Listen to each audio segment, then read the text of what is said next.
Bien. Maintenant, je vais vous montrer comment regarder.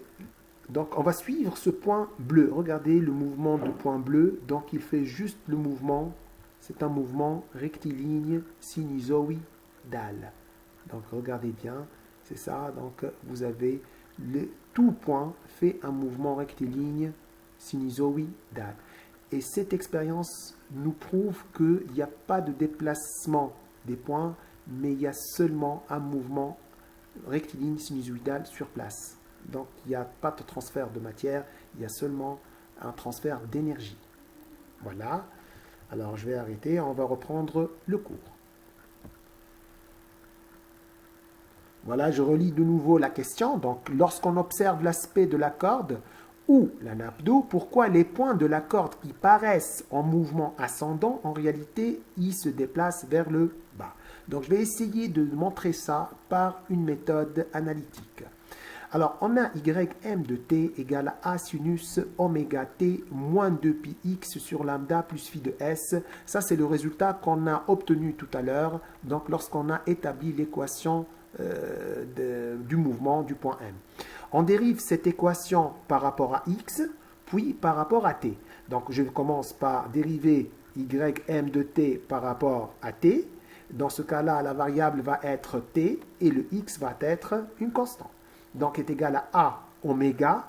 Le sinus, sa dérivée. Pourquoi le A oméga? Parce qu'on vous rappelle rapidement les règles de la dérivée. Donc lorsqu'on dérive, ça c'est U de t. La dérivée de sinus de U de t, c'est U', cosinus U de t.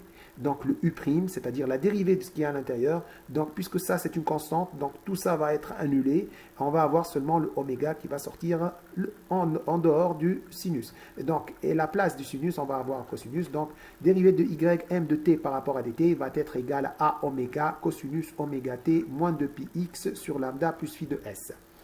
Alors maintenant, on va dériver aussi par rapport à x. Et dans ce cas-là, il faut prendre t comme une constante et faire varier le x. Donc, dériver de ym de x par rapport à dx, je vais avoir le signe moins. Pourquoi? Parce que ici, on a oméga t moins 2πx sur lambda.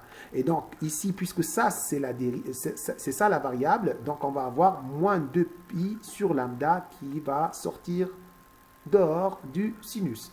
Donc, je vais avoir moins a 2π sur lambda. Et la dérivée du sinus, c'est cosinus oméga t moins 2πx sur lambda plus phi de s. Alors, or, 2π sur lambda est égal à 2π sur t fois 1 sur v. Pourquoi? Parce qu'on a vu tout à l'heure que lambda, c'est égal à t fois v. Alors, ce qui nous donne que 2π sur lambda égale à oméga, parce que 2π sur t, c'est tout simplement oméga, la pulsation, fois 1 sur v. Et à partir de là, regardez bien, si on change dans cette expression le 2π sur lambda par le oméga, je vais avoir moins a oméga cosinus oméga t moins 2πx sur lambda plus phi de s. Or, cette expression-là n'est autre que la dérivée de ym de t par rapport à dt. Alors, regardez bien, donc on a ici dérivée de ym de x par rapport à dx, comme je viens de vous dire. Donc, c'est égal à moins 1 sur v. Et fois a oméga cosinus oméga t moins 2πx sur lambda plus phi de s. Et vous voyez très bien que le a oméga cosinus oméga t moins 2πx sur lambda plus phi de s n'est autre que dérivée de ym de t par rapport au temps. Alors d'où dérivée de ym de x par rapport à dx, c'est égal à moins 1 sur v, dérivée de ym de t par rapport à dt. Et c'est le secret pourquoi donc, les points paraissent se mouvoir dans un sens, mais en réalité, ils sont en train de se mouvoir dans le sens contraire parce que tout simplement à cause de ce signe moins que vous voyez ici. Voilà. Donc, c'est le signe moins qui apparaît, qui traduit le fait que lorsqu'un point de la corde paraît croissant dans l'aspect de la corde, en réalité, il est décroissant, comme le montre cette illustration. Bien. Alors, regardez bien. Donc, ici, je viens de prendre, si vous voulez, des clichés de ce que vous avez vu tout à l'heure. Donc, propagation d'une onde le long d'une corde. C'est le programme que j'ai téléchargé depuis Internet. Et donc, qu'est-ce que vous avez? J'ai marqué les deux points.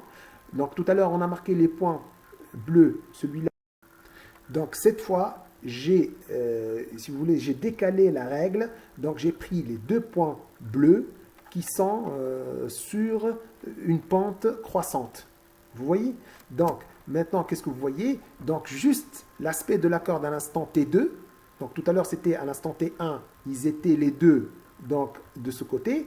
Et maintenant, à l'instant T2, voilà, bien sûr, T2 est supérieur à T1. Vous voyez bien que les points P1 et P2 sont en mouvement descendant et non pas ascendant. Alors, les deux points P1 et P2 de la corde à l'instant T1 semblent se mouvoir dans le sens ascendant, alors qu'en réalité, ils se déplacent vers le bas, comme le montre la figure à l'instant T2. Astuce. Donc, je viens vous dire cette astuce tout à l'heure. Donc, dans l'aspect de la corde, chaque point de la corde reproduit le même mouvement du point qui le précède.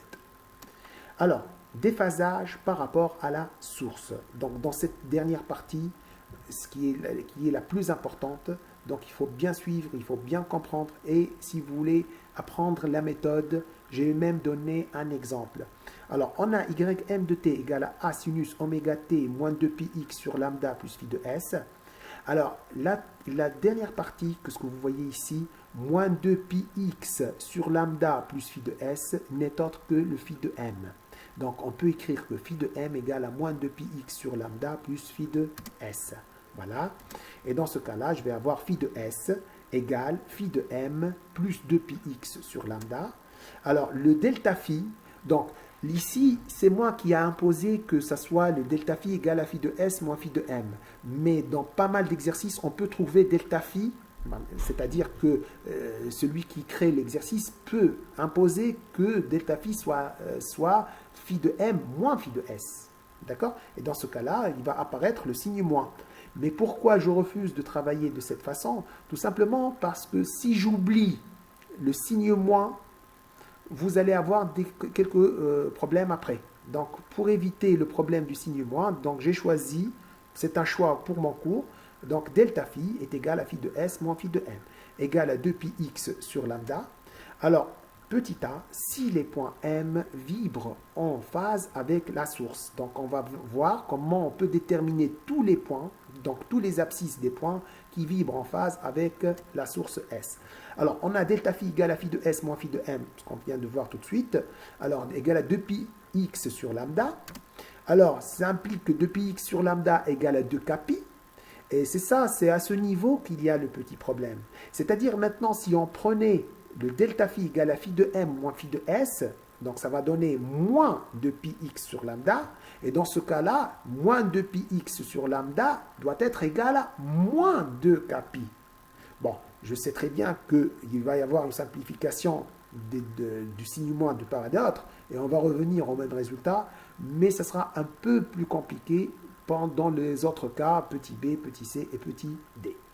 Bien, je termine. Donc, ce qui nous donne, donc après simplification, donc vous voyez, si je peux simplifier par 2π de part et d'autre, et je vais avoir le x sur lambda égale à k, d'où x égale à k lambda. Alors, or, le x est inférieur ou égal à x final, ou bien x franc, et là, qu'est-ce que vous allez avoir? C'est-à-dire que k lambda est inférieur ou égal à x franc, d'où k est inférieur ou égal à xf sur lambda. Ici, il suffit de faire une application numérique pour déterminer la valeur de k. Une fois que vous avez la valeur de k, il suffit de l'encadrer et là, vous allez avoir tous les points. Je vais vous donner un exemple donc, pour cette situation. Alors, après, il faut faire l'encadrement de k pour déterminer les abscisses des points M. Exemple, on considère une corde reliée à une source S qui effectue un mouvement rectiligne sinusoïdal. À un instant t, l'onde atteint la position x égale à 0,46 mètres, sachant que lambda égale à 0,14 mètres. Alors, déterminer la position des points qui vibrent en phase avec la source. Alors, qu'est-ce qu'il faut faire dans ce cas? Alors, je vais reprendre ce qu'on vient de voir tout à l'heure. Donc, le delta phi qui est égal à phi de s moins phi de m égale à 2πx sur lambda va être égal à tout simplement 2kπ. Alors, en appliquant donc 2πx sur lambda égale à 2kπ, je simplifie, je vais obtenir x égale à k lambda, et x est inférieur ou égal à xf, d'où k lambda inférieur ou égal à xf. Et le xf ici, c'est le 0,46 mètres. Alors,